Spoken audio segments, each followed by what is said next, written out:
So this is our final Q&A of the semester. Some good questions were asked, so I'll get right to them. Hope everyone is doing well studying for the final. So this question, which is an excellent one, on it seems that both parties have been relying on social issues to engage their base. Is that trend likely to continue, or is it will be more of a focus on "it's the economy, stupid," the James Carville saying? And my sense here is that it's going to be the former. And here are a couple charts that I think indicate why. So these are from compiled by a graduate student named Zach Goldberg, who's writing on this idea of social polarization in American politics. And this is a poll that was asked by YouGov, which is a British polling firm, about whether there should be more or less immigration to the U.S. But they sort of overwrote the poll onto a second question of whether people were sad or happy that the United States will no longer be a white majority nation at some point in the next couple of decades. And what you see from the chart is that people who were happy at the fact that the US wasn't going to be majority white, and again, this is sort of a social issue, a vision of the United States, also tended to support increased immigration, which in the context of politics, even though it's also very much an economic issue, tends to be more of a social issue approach. And people who were sad about the US not becoming, not staying a majority white country, tended to oppose more immigration. So it's this idea of cultural values linking to policy. And you can see it even better in this chart. This is from a 2018 survey, and it asked a fairly straightforward question of whites, blacks, and Hispanics. There were too few Asian Americans who responded to the poll to give a statistically representative sample. And they basically just asked, do you have a positive feeling towards your own racial or ethnic group? And then they broke it down by ideology. And unsurprisingly, most people had a positive view of their own racial or ethnic group, except for one group, which was liberal whites, who had a negative view of whites. So how does this sort of play in terms of politics? Let's say you're the Clinton campaign in 2016 or the Biden campaign in 2020. You're running on basically a moderate economic platform, but you need to make sure that liberals are excited. You need to get liberals out to vote. Well, one way to do this is to stress identity politics issues, focusing on affirmative action, or, attacking, white patriarchy, criminal justice issues, which are not strictly identity politics, but kind of fit into this pot as a way of exciting liberals on these social issues, but not necessarily engaging with liberals' concerns on economic issues. And for conservatives, it's the exact same thing. If you think of the constituency of the modern Republican Party, it's this awkward coalition of non-college educated whites, small business conservative types, and older, usually second generation or third generation Hispanics and Asian Americans. And so one way to sort of, handle this would be to create a kind of workers' party, marry sort of the version of the Sanders vision on economic issues with Trump's approach on cultural issues. But from Trump's standpoint, that would alienate the small business wing of the party. And so stress and cultural issues is a way of keeping white working class voters engaged without necessarily alienating other important wings. So the basic response here is that both parties have pretty strong tactical reasons for playing up social issues, and I don't think that's going to change anytime soon. Second question, why is gerrymandering still legal, and do I think elected officials will ever opt to get rid of it? The answer to the first question is the easiest one. It's still legal because the Supreme Court has said it's still legal. And the case was this case called Common Cause versus Rucho that arose out of this gerrymandering. In North Carolina, Republicans took control of the state legislature in 2010. They redrew the lines in 2012. And you can see they drew these really creatively drawn districts that basically packed Democrats into a handful of districts and ensured that the rest would be reliably Republican. And 2 years later, when the Democrat from this district retired, it also went Republican. So now the boundary is 10-3. And the Supreme Court, by a 5-4 vote in this common cause case, basically said, this is bad. It doesn't look good. It's a partisan gerrymander. But this is just the sort of question that federal courts cannot involve themselves with. Federal courts can't be functioning where they second guess political decisions by state legislatures. It has to be handled by the people. So federal courts are out. So how can it be? How can it be handled? There are two ways. One is that sometimes parties can sue under the state constitution. And in fact, this is exactly what happened in North Carolina. They sued under the state constitution. North Carolina has an elected Supreme Court. The Democrats took control of the Supreme Court, and voila, the Democratic controlled Supreme Court said that these boundaries violated the North Carolina Constitution. Exact same thing happened in Pennsylvania. Democrats took control of the state Supreme Court elected body and declared that a Republican gerrymander was unconstitutional. So that's one way of doing it. The problem, of course, with that way is that it creates a partisan Supreme Court as well, which is really what we don't want. The second way, and I think the most important way, is to create these things called independent redistricting commissions, and a handful of states have them: Iowa, Utah, variants of the form, California, Arizona, and even New Jersey has a commission, although it's not terribly independent. And the way this works is that you create a body which is divided between Republicans, Democrats, and Independents, and they draw the districts without regard to whether they favor one party or the other. And in the end, I think that's the only way that that this problem is going to be solved. Question of election night with Clinton in the Javits Center, where she was very confident that she would win, even though Trump had gained a little bit in polling, and that she didn't give her concession speech. The problem here in 2016 on the Clinton part was that the polling in key states, remember the key states that Trump wins, that flip him the election, are Wisconsin, Michigan, and Pennsylvania. And Clinton had led in the polls consistently in all three of these states. So even though the national polls were moving a little towards Trump in the last week of the campaign, she was incredibly confident that she could win, because as long as she won those three states, she was going to get a majority in the Electoral College. And she was ahead in the polls in all three of these states. So what wound up happening? This is a screenshot of one of the last polls taken in Michigan, which showed Hillary beating Trump by 5 points. And you look at the demographics here in this poll, you see how the pollster did it. They showed that Clinton led among black voters and other races, that Trump led among white voters.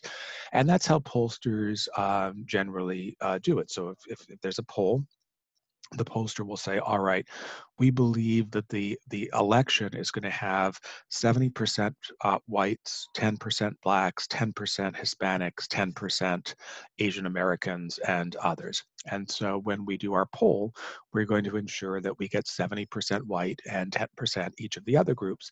And we assume the electorate's going to be 52% female and 48% male. So we're going to ensure that our respondents are 52% female and 48% male. And this is why polls can be extremely accurate. Even if you're only polling like 700 people, you can determine the rough approximate views of 300 million people. However, in 2016, most of these state polls, including this one, made a critical mistake. And the mistake that they made is you're ensuring that these accurate demographics is a practice called weighting. So they weighted on the basis of race, ethnicity. They weighted on the basis of gender, but they did not weight on the basis of education. That is, they didn't ask the person on the phone, did you graduate from college or not? And it turns out in 2016, there was a massive disparity, the biggest of any election in 40 years, between college-educated whites who seem to have narrowly favored Clinton and non-college educated whites who overwhelmingly favored Trump, in some states by margins of 30 or 40 points. But when polling companies like Public Policy were polling, they didn't ask white voters whether they were college educated or not. And so even though their weight of the overall whites as the percentage of the poll were correct, what they wound up doing was dramatically oversampling white college educated voters who leaned towards Clinton and undersampling white non-college educated voters who heavily favored Trump. So this poll basically did not accurately reflect the electorate, and many others did fail this way as well. The person who I think most stressed this in 2016 is this guy named Nate Cohn, who is the chief data journalist for the New York Times. And the Times changed its was doing education weighting even in 2016. Most other polling companies are doing this weighting for 2020. So this kind of error that we saw in 2016, where the Trump vote was underemphasized, it's unlikely that we'll see that in 2020. So the polls should be more reliable this time around. This question: what information do we have? What would lead people to vote first for a black liberal and then for an infamously racist party flexible Republican? To me, this is the single most important question that can be asked of the 2016 election. And the initial Democratic response that you saw from lots of Democratic legislators and from sort of liberal Democratic allies in the media were, Trump won because he was racist, and that's really all that we need to know. But that doesn't address this question, which is how do we understand this shift? And you can see it on this map. So all of these counties that are in color on this map are counties that voted for Barack Obama in 2008, voted for Barack Obama in 2012, but then voted for Donald Trump in 2016. And the darker the county, the heavier the Trump vote. You could add Michigan here to the flip states. You see lots of these counties in the upper Midwest and also in northern Maine, where Trump won Maine's electoral vote, that flipped from Obama to Trump. One of these counties, right up here in northern Iowa, wonderfully named Clinton County, shifted from Obama plus 20 in 2012 to Trump plus 20 in 2016. So a net shift of 40 points. Who were these voters? Overwhelmingly white working class voters who had no trouble voting for a black liberal twice. So race as an explanation for why these voters switched just doesn't work. Around a week after the election, the paper in my area, the Portland Press Herald, which is the biggest paper in Maine, went to one of these towns, these Obama-Trump towns, called Mexico, Maine, which is in western Maine. It's an overwhelmingly white town, something like 98% white, overwhelmingly non-college educated, overwhelmingly Democratic town. You can see here it's a 2-to-1 Democrat. Obama carried it by around 20 points in 2008. He overwhelmingly carried it in 2012, but it went to Trump by 8 points in 2016, and that was towns like that shifting to Trump allowed Trump to carry the one electoral vote from Maine's 2nd district. And when the reporters talked to people who had voted for Obama in 2008 and 12, but then voted for Trump, they found 3 primary reasons. First, these people said that Trump spoke to their concerns in a way that Hillary did not. And the issues that they tended to raise were trade and immigration. These are towns that have deindustrialized. So they used to be factory towns. The factories have sort of moved out. They feel that trade deals have harmed the United States, and Trump was talking about raising tariffs and a kind of anti-trade philosophy that worked quite well. Secondly, they liked Trump, they said, because he wasn't politically correct. They felt that, they're sort of emerging in this society that, the elite and liberals were telling people what they could and couldn't say, and Trump, was saying none of that, and they liked that. And third, they felt that Hillary was someone who looked down on them. The most infamous of the Clinton gaffes in 2016 was when she said that half of Trump's supporters were deplorables and she was never going to win that vote. Here, she's describing a quarter of the country. That's a lot of people that you're writing off. And for voters in towns like this and elsewhere in these rural areas in Iowa and Michigan and Wisconsin, they saw these Clinton remarks as an elitist who was kind of looking down on them. And basically they said, if she doesn't want our vote, we're not going to give her the vote. So I think it was a combination, to sort of tie into the first question that we had for today's Q&A. It was a combination of economic and cultural issues that led towns like Mexico, Maine, to shift from Obama to Trump. If you look at 2020, one of the reasons why Biden is currently ahead by a pretty comfortable margin, probably 7 or 8 points on average of Trump, and would win if the election were held today, is that he is doing much better in towns like this than Clinton did.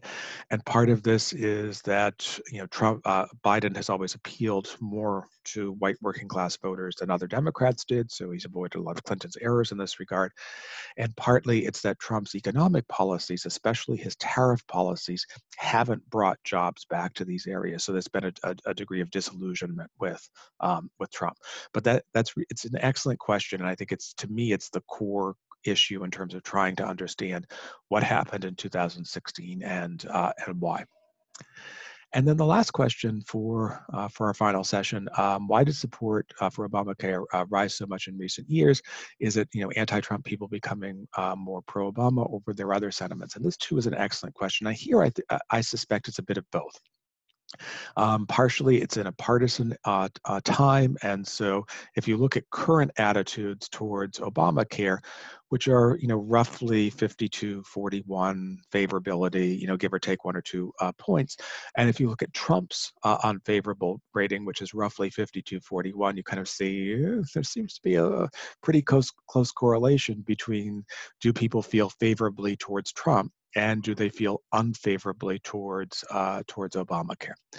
But you'll note also that there was a crossover here sometime in 2016, 2017. And I think the other factor is that Obamacare was an oddly written law in which, for budgetary reasons, they had to keep the cost down over a 10-year period. And so even though the law was passed in 2010, many of its key provisions didn't get implemented until 2014, 2015. So one of the other reasons I think we've seen increased support for Obamacare is that there are now people who are getting insurance through these Obamacare exchanges who didn't have insurance before. And unsurprisingly, they have a favorable view of the law because they're getting insurance as a result of the law. So I think it's a combination of anti-Trump people basically saying, this is a way of showing we're anti-Trump, and this constituency, relatively small number of Americans, but around 10%, who are getting their insurance through these exchanges, and it's better than what they had before, so they're favorably inclined towards the law. So that's all we have for the Q&A for this week. Hope everyone is staying safe and as well. And I will be looking forward to your emails on Tuesday. Okay, bye-bye.